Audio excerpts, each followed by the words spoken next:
Hello everyone, welcome to Cataclysm Beast Mastery Hunter PvP guide. We're gonna run over some introduction facts about the spec in general, then we're gonna talk about stats and gear, talents and glyphs, exotic pets, some quick talk about abilities, and in the end some gameplay. Hope it will help you in understanding how this spec works, which isn't that complex at all, but let's break down the things one by one. Let's go. Okay, first thing that comes on our mind when we say Beast Mastery Hunter is very low skill cap needed to achieve some, let's say, decent results in PvP. Easy battlegrounds, 1 vs 1 or even arena, this pack is known one of the easiest, if not the easiest one to play and get some decent ratings without much effort. Why is that? Well, it's as its talent name says, Beast Mastery, which means our pet is most likely to be our biggest source of damage that put player in position to literally just click abilities randomly and kill majority of same skilled people. When I was playing Farm Mage, I've been putting so much effort into killing random BM hunters that were backpedaling and probably mouse clicking their abilities, because pet can hit up to 20k just from one single hit, which is absurd having in mind that some casters need to cast freaking spells without being interrupted for same amount of damage. So if you are new to World of Warcraft and you are not so good in PvP, you just wanna kill and have some fun, this is perfect class for you. So let's now talk about the stats and gear we're gonna chase. Starting with stats that are crucial before everything else. 5% hit rating is a must. On 4+%, it happened to me to miss a kill command, so imagine the DPS loss in that moment. So hit 5% hit rating before everything else. 195 spell penetration, no need to go higher. And then we got polemics. Should we go full critical or mastery? Let's first check the conversion rate of our stats into our pet stats. And there we can see that pet inherits full critical percentage from player stats. The case is that crit is pretty RNG, and sometimes even with full mastery it can happen to crit more in a single fight than with full critical build. In that case mastery outperforms critical, but if it doesn't crit, damage and burst are meh. But listen here, you can wear one trinket that procs huge critical like Essence of Cyclone, which procs around 12% critical instantly. If you track it down in combat and combine with full mastery build and Bast of Wrath, you'll definitely get good number of critical abilities in that period of time, and end the fight in 15 seconds. On the other side, if you run full critical build, you will have around 5 to 6% more crit passively from gear, and with that rock even more chances of a crit, where more crits outperforms everything. Long story short, the better gear generally, the later seasons, and more passive crit from gear, the more chances we have to try out stacking mastery. If your passive crit is awful, you're gonna roll with a full crit build. For bloodthirsty gear, I would suggest going full critical, everything reforged into crit. For vicious again, I would say crit will outperform mastery, but if we have at least average luck with crits. Also, there is plenty of talents that rely on our critical hits like Invigoration, Go for the Throat and Seacamp. So yeah, critical would be an final answer when it comes to priority, but don't feel afraid to try out mastery build in some point of time, because for example my last video with insane beast mastery burst was with full mastery build, everything reforged and jammed into a mastery, and you can't tell me I didn't have critical strikes and some juicy hits. So up to hit rating, spell penetration, resilience 3+k, but beast mastery hunters are tricky and can really deal insane amount of damage in very small period of time. While we got Bast of Wrath and Trinket to remove CC for that time, which gives us possibility of going even for some PvE pieces in lower resilience for some juicy 2 DPS comps. In fact, the longer the fight, beast mastery hunter has a less chances of winning. With good pet management, which we're gonna cover later, with Aurora Sacrifice and Bast of Wrath and Trinket, we can pull out some situation even with lower resilience. And after resilience, of course we got agility, then critical, then mastery, and haste on the last spot. So gearing part is pretty simple for normal build. Full wishes with everything reforged into critical except back, which is reforged into hit rating. If you don't have tailoring enchant, then you go with spell penetration on back. If you have tailoring enchant, then you go with 4 spell penetration gems to reach 200 spell penetration, and everything other is agility critical gems.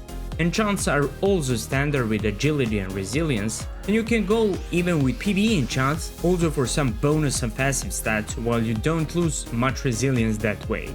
Chance, mastery rating instead of haste. Trinket, like we said, if you're not human, you can feel free to use critical chance medallion instead of resilience, and for other trinket you go with Ashes of Cyclone for critical strike, or something like Vicious Gladiator or 1600 agility usable effect. If you're human, you can go with Cyclone and Unhanded Warring or Wishes that we just mentioned. For some mixed low resilience gear could be something like this. Switching pieces with secondary stats to pure critical, and some are with both critical and mastery instead of resilience. That way we got 30% critical just from gear, 5% hit rating, higher mastery rating that increases pet damage about 20%. This is for the biggest damage output. I mean, you can go even lower with full PvE pieces, it's fully up to you. We are starting talents with Improved Kill Command, our biggest damage dealer. This one is important to combine with crit gear and get that juicy 20k crits on players. Then we go 3 out of 3 one with Nature for 30% bonus attack power and 3 out of 3 Bestial Discipline. Not much to talk about, focus is very important for both pet and you. We move over Pet Guiding and go for Spirit Bond for some bonus health and minor health regen, followed by Frenzy and Focus Fire. You should be stacking 5 Frenzy and activate with Focus Fire, ideally before using Bastion, right, for biggest burst possible. After that we go for Fervor that regens 50 focus to you and your pet. Again, this one will be used in the peak of Bestial Wrath and Burst. Cobra strikes 3 out of 3, giving us 15% chance for our pet to have 2 auto attack criticals in a row when we use Arcane Shot, which we gonna use all the time. It's our biggest damage dealer by far next to pet, so it's impossible not to proc this talent. Longevity, not much to talk about, really a must-have. Then we got Killing Streak. You shouldn't be taking this one because it's freaking big RNG. I mean, you need to score 2 kill commands criticals in a row to proc this talent, which is absurd. It's true that we have 10% more crit on this ability, but again, it's a gamble. Crouching Tiger is a good talent for PvP, increasing our mobility through reducing cooldown of our disengage every time we get hit from enemy with cooldown of 2 seconds. That allows us to move more freely in fights against melee enemies at first place. Then we have Bestial Wrath and Beast Within, our crucial BM talents, and Ferocious Inspiration followed by Invigoration. We mentioned this talent when we talk about gear and critical build. More crits, more focus, more damage. Very simple. Kindred Spirits could be replaced with Improvement if you wish, if your pet is constantly being focused in arena. This talent can help you to keep your pet alive. And the last talent that allows us to tame exotic beasts that have unique powers, and we got 4 more talents to spend in Pet Talent Calculator. After that we jump on Marksmanship talents, Precision 3 out of 3 because of Arcane Shot, and go for a Throck and Sikhem. Also talents that we were mentioning with critical build, and both of these talents help your pet not to stir with focus even though his abilities are toggled to auto cast. Last 3 points could be spent on either 15% stamina or improved surface stink for some bonus damage. Totally up to you. I'll pick stamina because of Spirit Bond and more HP. Glyph of Command, nothing major, nothing special, but there is a third option better than this. Then we have Arcane Shot Glyph, absolutely useful and must have since it's our biggest damage dealer, and third one is the Kill Shot we're gonna be using as a finisher. Major glyphs are also Disengaged that we combine with Crouching Tiger talent for lower CD, then Master's Call Glyph, and third is Bestial Wrath CD Reduction Glyph. Minor glyphs are standard, of course you can have Revive Pet instead of lesser proportion.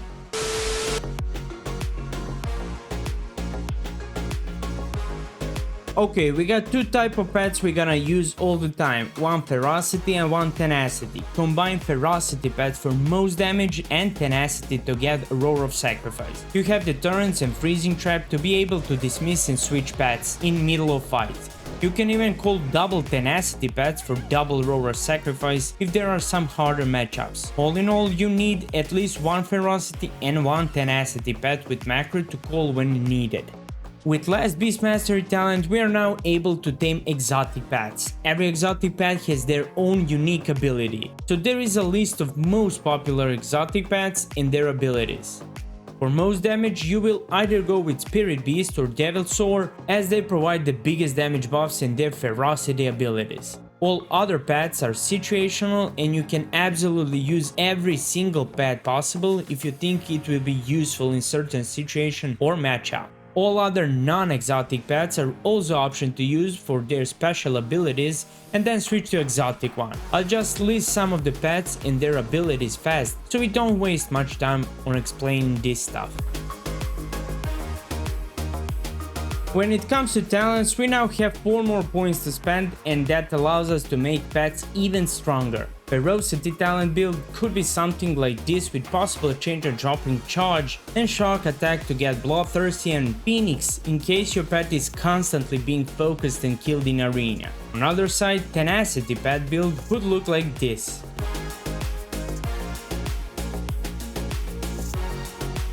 Also, before we continue to next thread, I'll just show which abilities you use on autocast, which not for Spirit Beast. So you're gonna toggle Claw and Rabbit to be active all the time. All of the while, the Roar of Courage are in a rapid fire Bestial Wrath macro. Spirit Mend is an healing macro, and Spirit Walk should be binded on solo button. Dash could be macroed into Intimidation ability or to use on start of the fight with charge. In this part, we're gonna talk about use of abilities and their priority, just to point out which abilities are more or less important. So the offensive abilities we're gonna be using are Bestial Wrath, Intimidation, Kill Command, Focus Fire, Fervor, Serpent Sting, and Arcane Shot, and Cobra Shot. Serpent Sting could be totally kicked out of rotation if you're really focused on switching pets in the middle of fight, so it doesn't break your trap effect and even its damage is negligible. So this is probably the least important DPS ability in your fast-paced fights. Arcane Shot and Kill Command are your main damaging abilities. You'll try to hit as much kill commands as you can in one fight. It costs 37 focus and it has 6-second cooldown. When this one is on cooldown, you will just spam arcane shots like lunatic, because they cost 22 focus and deal pretty decent amount of damage, and when you run out of focus in the middle of Bestial Wrath, you'll hit Fervor to restore 50 focus and hit one more instant kill command. When you totally run out of focus, you will be spamming Cobra shots. But in most cases, in random fights, you don't get at that point when you are starving with focus so hard because fight is already over. If you are playing arena, you can add Cobra shots in the middle of rotation just to make some bonus damage and restore focus. Intimidation is a stun ability, but it has a reaction time since pet stun relies on his next auto attack. So this isn't an instant classic stun you can use as an interrupt. It has delay, depends on pet basic ability action.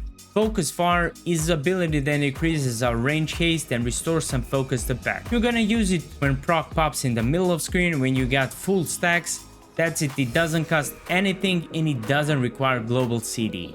And Bestial Wrath is our main ability. It breaks all CC on you and your pet when used. But be careful, you can still be CC'd, stunned or feared after you use it. The best time to use it is to break some sort of CC effect too. It isn't necessary, but why not if it can be used like some sort of trinket next to huge offensive potential. That potential that we just mentioned lays in 50% reduced focus of abilities, 20% bonus pet damage and 10% pure damage. It's freaking insane with a cooldown of 1 minute and 20 seconds. But again, don't rush with it. If you use it instantly, you can be easily countered by better players and most classes. Like Mage Ice Block that lasts exactly the same Bestial Wrath and then they just pull your pet and kill you. Hunter Deterrence and Disengage, Rogue Vanish, Priest Dispersion, Warrior could shield block or shield wall, Paladin Bubble. Some other important abilities are Widow Venom against classes with heals, Tranquilizing Shot that could be used as dispelling option against Paladin's Hand of Freedom so you can trap them, Priest Shield, and so on. Then use pets, Spirit Walk whenever you mount up and leave combat for extra damage on next fight. And dismisses and calls are also important part covered in macros. So let's move on macros. There are plenty of macros for Hunter in general, but they are repetitive and not so complex. Most important one is the reason why this pack is also called one button spec. Look at this macro, activating all possible damage effects from pet, potion, trinkets, and in the end bash or rat all on one single button, which really makes this pack brain dead. There were a couple of times I saw Hunter coming to fight me and clicking this button with 5-minute rapid fire cooldown despite 5 more people were killing me at the same time. So imagine the lack of brain in these BM players. However, other macros are pet dismiss and call macros, where I have 3 different pets to call on different buttons. Same button will dismiss and call special pet or revive that pet if he's dead. Then we have trap launcher macros. Then we got abilities with right aspect and cancel deterrent effects, followed by pet movement, where I use kill shot and arcane shot as order for pet to attack and go to the defensive mode. Master call and special macro just for pet defensive and pet follow when he's being focused. Then we have healing macro with potion, health stone, first aid, and spirit man ability from spirit beast pet. This one can really heal up you to 70k really. Scatter shot with everything set to passive so we don't cancel the effect. Then we got mouse or scare beast against hunters, disengage with wing clip on close range, deterrence with stop casting so you can react with it in the middle of cobra shot cast, and so on. If you want these macros explained a little bit better, check out Survival Hunter Guide. I'll provide a link in description with all these macros if I don't forget. When it comes to gameplay, there isn't actually much to show and explain due to very simple spec mechanics. You need some general knowledge about Hunter and abilities more than learning something special and some special tactics with this pack, because there isn't some room for huge outplays. Main mechanics are about choosing the right starting pack, to know when to dismiss and when to use Bestial Wrath. All other mechanics are mostly about your PvP knowledge in general. So let's get over some random situations. So for example, we got wotlk here, which is impossible to beat if you run full burst. He will just survive that and win because of insane heals. But if you start with Spider and force his PvP trinket, make him waste some of the major cooldowns, and then reopen, things become a little bit different. He probably expects a face-to-face fight, which you will see a lot on this server, especially from BM players, because most of them are really brain dead. So I gun Scatter, then I use Spider stun by mistake on his Icebound because I wanted to stun him and waited for his trinket. He simply used AMS and I just waited for that to expire to trap him down. He trinketed that as expected and I started running away with Master's Call and he can't slow me that way. Waiting for my cooldowns, I stopped him with Intimidation, then I dismissed my Spider and gone for my Wolf for Burst and Bestial Wrath, since his Icebound is down at the moment. I did pretty nice damage and I put him down around 35% health, then he used Vampiric Blood and started focusing my pet so he can heal up. I pulled my pet back when I saw that and I set to Widow to reduce his healing down. I saw a chance and started running, waiting for him to pull me back so I can scatter and reopen once again. Done as expected, and I screwed up by using first aid with 2 seconds more on his diseases, which interrupted my heals. Thanks God my pet and his spirit man healed me around 25k, which was insane. Now I opened with Serpent Sting when I had nothing more to lose. I chained that with Intimidation so my pet can deal some damage before he started healing again on my pet. And yeah, it was good, it was a win. With proper pet management and reopens we made it. If we gone full burst, we wouldn't win this one. There I'll just show an example when you play with double tenacity pet for CC and double roar of sacrifice. In case rogue somehow open you in stealth, keep your pet away so he can intervene on you. Just toggle track hidden and spam scatter shot. Mark him ASAP and use spider web ASAP after scatter, it's a stun, and try to force him trinket that way in opener. That web costed him half HP, he gone with Shadow Step and Shadow Dance and I've gone with instant roar of sacrifice. There I could easily go with Bestial Wrath, which could even be better move because he would need to vanish or fight with Enraged Beast. Okay, I got deterrence and dismiss and called my monkey now to interrupt his next opener. The best thing is that guy literally kicked my monkey and interrupted his blind. But I had so much cooldowns that I couldn't lose. I had Trinket, I had Bestial Rat to remove Kidney Shot, and one more Aura Sacrifice. I opened on him with Bestial Rat and I saw his Shadow Step is coming, which made me order my pet to intimidate him as soon as he lands to me.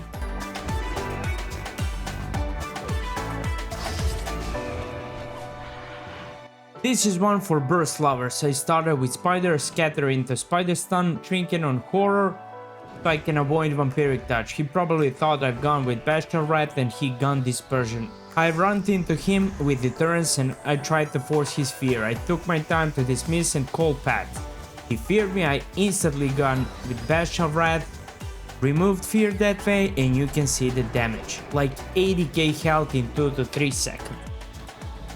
And from now on I'll just post some random scenes from my last BM video because I'm too lazy to make some new scenes, because it's more or less the same every time.